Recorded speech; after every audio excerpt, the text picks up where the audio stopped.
Crusader Kings 3, a game where people can live out their wildest medieval fantasies. Who doesn't want to raid England as Vikings, or become the new Charlemagne, effectively controlling all of Europe?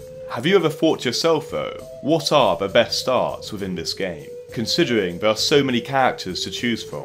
Without doubt, this question is incredibly subjective, and depends on how you like to play this game. I personally don't like to play as kings or emperors at the start of the game, because it's simply too easy. In today's video therefore, we are going to discuss what I believe are some of the most interesting characters to play as within Crusader Kings 3. I've based these characters on a number of factors, such as interesting challenges you can have within your campaign, and the unique differences to characters within your proximity. I'm sure some of you would disagree with me, as everyone has a different opinion when it comes to Paradox games, but without further ado, let's get into it.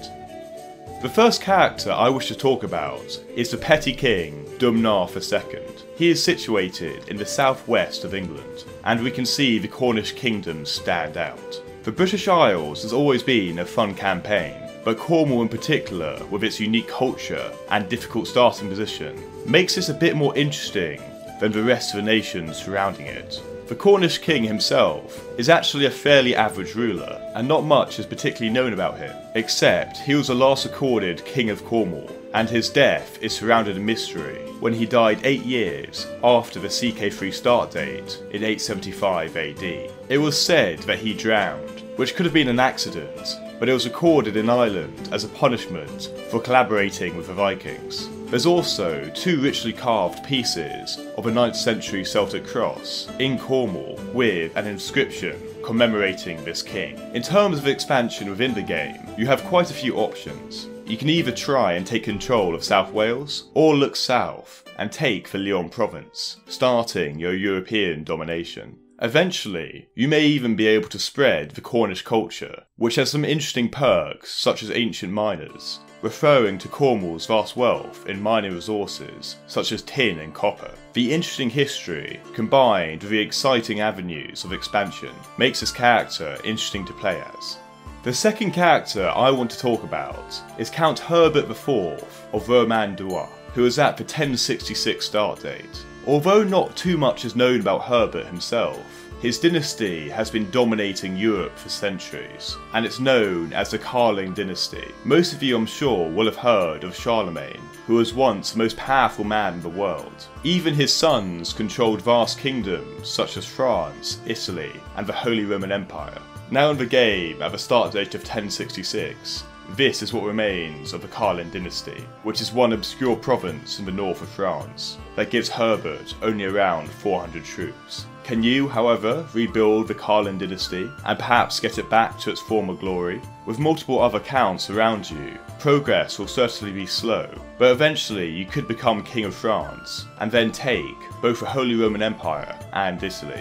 Herbert has some fairly average stats, but regardless, it's a very interesting campaign for you to try and achieve. We now go back to the 867 AD start date, and the next character I want to talk about is perhaps the best character you can play as at the start of the game. Jarl Dyr the Stranger has some absolutely amazing stats, since he's both a genius and has grey emissence. Given the fact he's only 22 years old and surrounded by enemies, you can have some really exciting campaigns, and maybe you could even try and form Russia. Jarl Dyr also has 540 gold to start off with, so there's not really a worry that you're going to go bankrupt anytime soon. With so many troops and gold, you could also take on the much bigger Khazaria Empire. What's a little strange about his character is his father is a famous Viking warrior known as Halfdan. Historically though, it's not completely clear whether this was the case, and historically it was quite difficult to find out information about this character. Doing my own research, Jarl Dyr the Stranger refers to Askold and Dyr, which are brothers written in the chronicles as the earliest known Norse rulers of Kiev.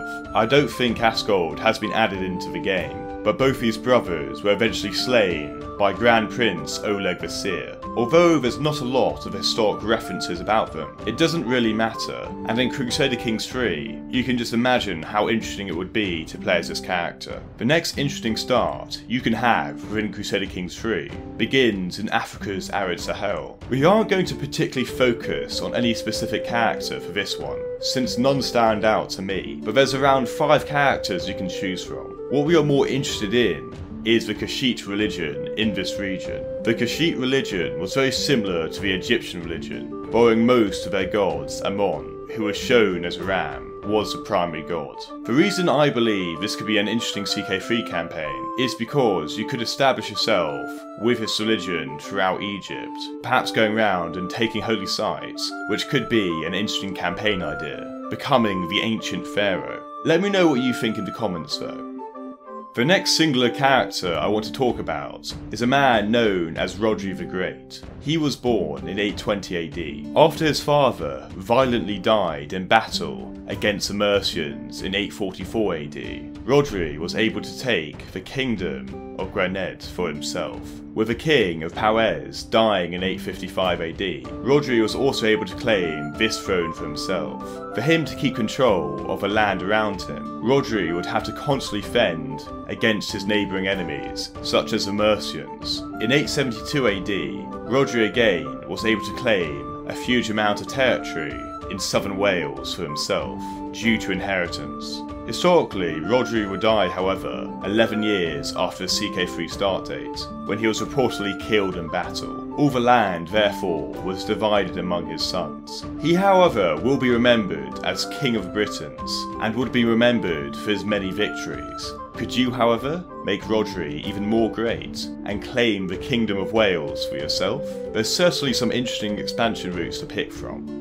The last character I want to talk about is Dewitt Gideon. Not much is known about the actual CK3 character during this time, but the Gideon dynasty is legendary. You start off with 2 counties as a vassal of the Duke of Axum, who in turn is a vassal of the Coptic kingdom of Abyssinia. Being Jewish, you therefore have to secure your religious freedom or get wiped out by your liege. Although your situation is bleak at the start of the CK3 867 start date, historically, the kingdom of Simeon rises up with the Gideon dynasty, and one of your ancestors, Queen Judith, is legendary in this region, being active between 960 AD and 1000 AD. I therefore think it would be a great campaign idea to try and become a great empire, starting as this lonely count, but then again, that's just my opinion.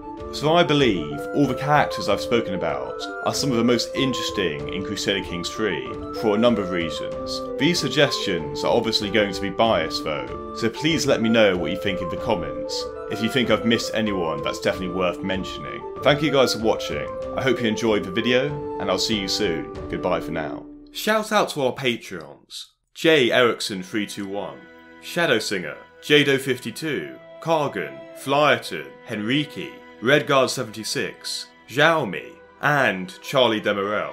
Your support means a lot, guys.